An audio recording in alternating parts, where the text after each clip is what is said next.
बुद्धि के आधार पर। अपन यहाँ बैठे हैं, जो भी सुन रहे हैं या समझना चाह रहे हैं, किस आधार पर सुनना समझना चाह रहे हैं? बुद्धि के आधार पर।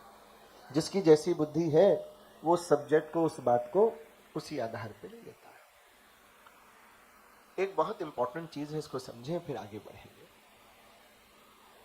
जैसे एक क्लिनिक है, ठीक है, जागरूक होकर सुनिएगा, पूछेंगे और कोशिश कीजिएगा एक साथ उत्तर देने की, बहुत कठिन सवाल नहीं।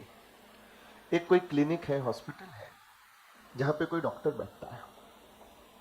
उस डॉक्टर के पास आने वाला प्रत्येक व्यक्ति का पेशेंट होगा? जो डॉक्टर के पास जो भी आ रहा है, क्या वो हर मिलने वाला व्यक्ति पेशेंट कहलाएगा क्या? नहीं। कंपाउंडर भी हो सकता है, नर्स भी हो सकती है, कोई उसका रिलेटिव हो सकता है, फ्रेंड हो सकता है कि गुजर रहा था, सोचा भाई चलो मिलते चले। कोई उसका सीनियर, कोई दूसरा डॉक्टर हो सकता है, किसी कंसर्न के लिए आया हो, है ना?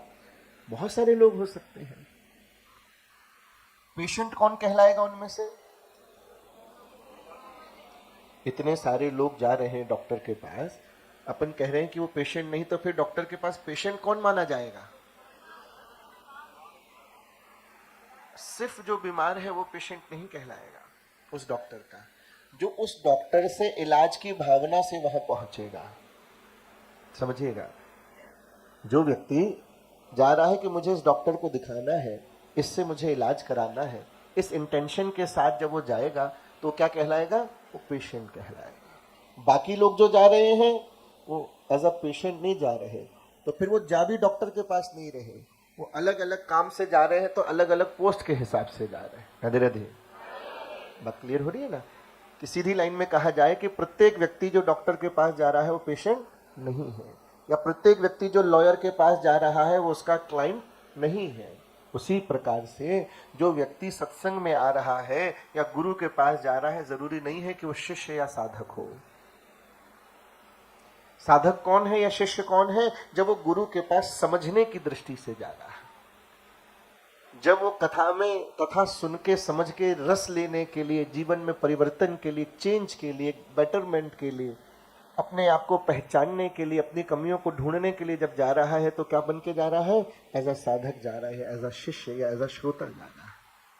लेकिन वो आया ही इसलिए कि जरा देखें 5-7 दिन हो गए, 6 दिन हो गए हैं, कार्यक्रम चल रहा है, बड़ी चर्चा हो रही, तो जरा हम भी देख आए क्या हो रहा है। तो वो एज अ श्रोता नहीं आया, एज अ शिष्य नहीं आया, एज अ सत्संगी नहीं आया, वो क्या आया?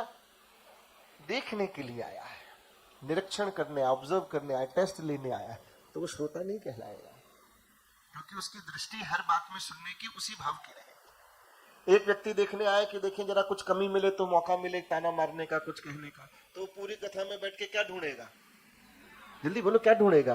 वो कमी ही ढूंढेगा, क्योंकि आया ही उसी लक्ष्य के हिसाब से।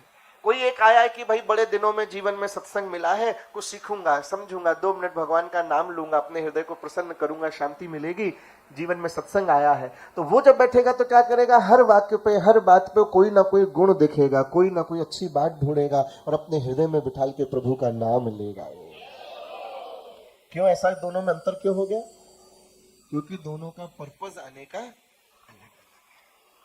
आप किस पर्पस से कहाँ जाते हैं और किस पर्पस से किस बात को सुनते हैं, समझते हैं, उसका अर्थ उसी भाव में निकलेगा।